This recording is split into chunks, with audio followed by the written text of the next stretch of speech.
बात केवल कर्नाटक की ही नहीं है, बल्कि पूरे कंट्री की है। मेरे हिसाब से दिल्ली अगर पॉलिटिकल कैपिटल है, बेंगलुरु देश का टेक्नोलॉजी कैपिटल है।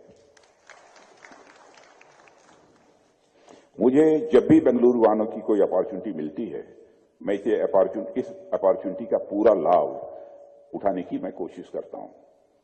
साथियों, इंडिया मैन्युफैक्चरिंग शो के माध्यम से मैं भारत की और विशेष तौर पर साउथ इंडिया की रिच इकोनॉमिक लेगेसी को देख पा रहा हूं। भारत का सदर्न पार्ट हमेशा से प्रॉस्परस रहा है।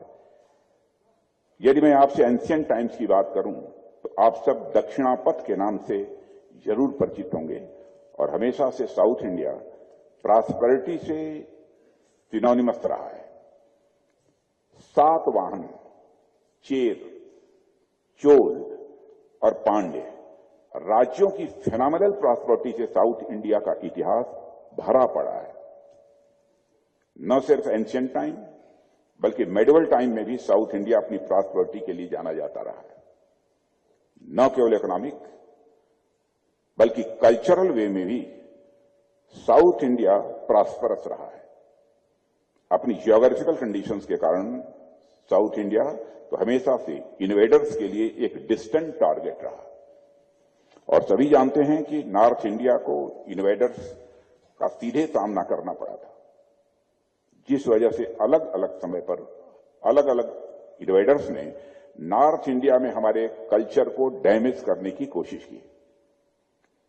लेकिन दक्षिण भारत यानी साउथ इंडिया इन्वेडर्स से कंपैरेटिवली कम अफेक्टेड रहा, जिसका रिजल्ट यह था कि हमारी इंडियन कल्चर साउथ इंडिया में कहीं अधिक वाइब्रेंट दिखाई देती है।